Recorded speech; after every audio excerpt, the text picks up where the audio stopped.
లాస్ట్కి నీకు cell phone కావాలని నాకు కొనిచ్చాను. కొనిచ్చిన వాడిని నీకు ఇష్టమైన భర్తలు కొనివ్వలేదా?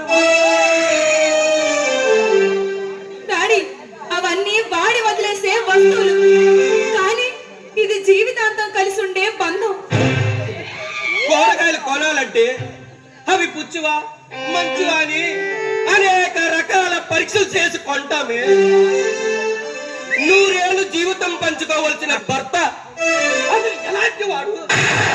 అసలు కులమేమిటి, మతమేమిటి, అసలు వంశపారం ఎలాంటిదని తెలుసుకోవలసిన భర్త మా మీద లేదా? అలాంటి పట్టింపులు నాకు లేవు డాడీ. అంటే నీ సొంత నిర్ణయాలు నువ్వు తెలుసుకునేంత పెద్దదాలు అయిపోయావు. మమ్మీ, పిల్లలు ఎప్పుడు చిన్న పిల్లలుగానే ఉండరు. వాళ్ళు పెరిగి పెద్ద అవుతారు. వాళ్లకు కోరికలు, ఆశలు ఉంటాయి. ఆ ఆశలు, ఆ కోరికలు తీర్చవలసిన బాధ్యత కన్నవాళ్ళుగా మా మీద ఉంది.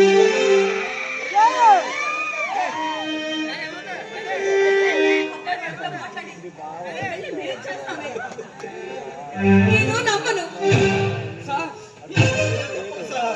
పెళ్లి చేస్తామన్నారు కదా మన సార్, వాళ్ళ బాధ అర్థం చేసుకుని వెళ్ళు. నేను నమ్మను.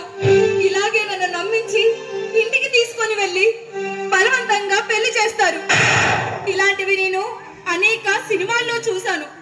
సినిమాల ప్రభావం, పడక గదిలో జరిగే శృంగార విషయాన్ని సినిమాల్లో చూపించడమే కాకుండా చూడని వాళ్లకు గోళపాస రూపంలో గోళ ఖండించి చూపిస్తున్నారు.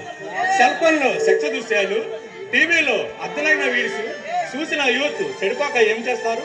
10th క్లాస్ అబ్బాయి, 8th క్లాస్ అమ్మాయి లేచిపోయి తిరుపతిలో పట్టుబడారంటే వీటి ప్రభావం పిల్లల మీద ఎంతుందో ప్రతి ఒక్కరూ గమనించాలి. ఒక్కసారి మీ నాన్నని చూడవే, ఎంతగా కుమిలిపోతున్నాడో ఒక్కసారి. నీకు సెల్ ఫోన్ కావాలంటే తన చేతి ఉంగరం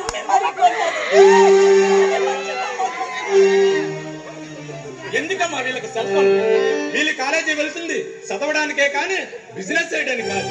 అరే టిక్కి టిక్కి మన సెల్ ఫోన్ నొక్కి గంటలు గంటలు మాట్లాడుతున్నారు.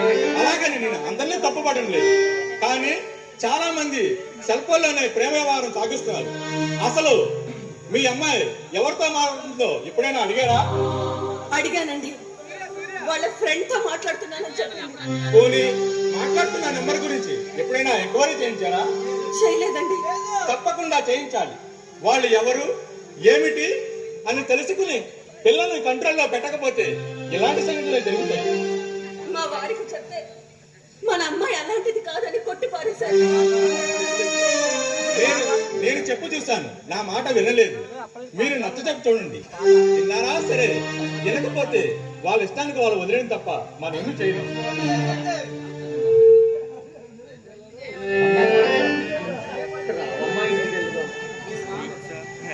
నేను రాను.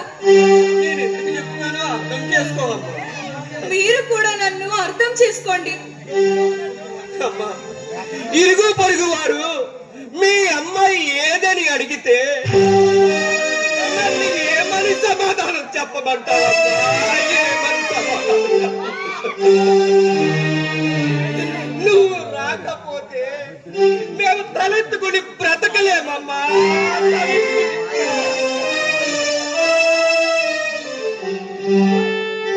కాళ్ళు పట్టుకుంటానమ్మా, వెళ్ళిపోదమ్మా. దాని కాళ్ళు పట్టుకుంటారా? చిన్నతనంలో దాని కాళ్ళతో గుండెల మీద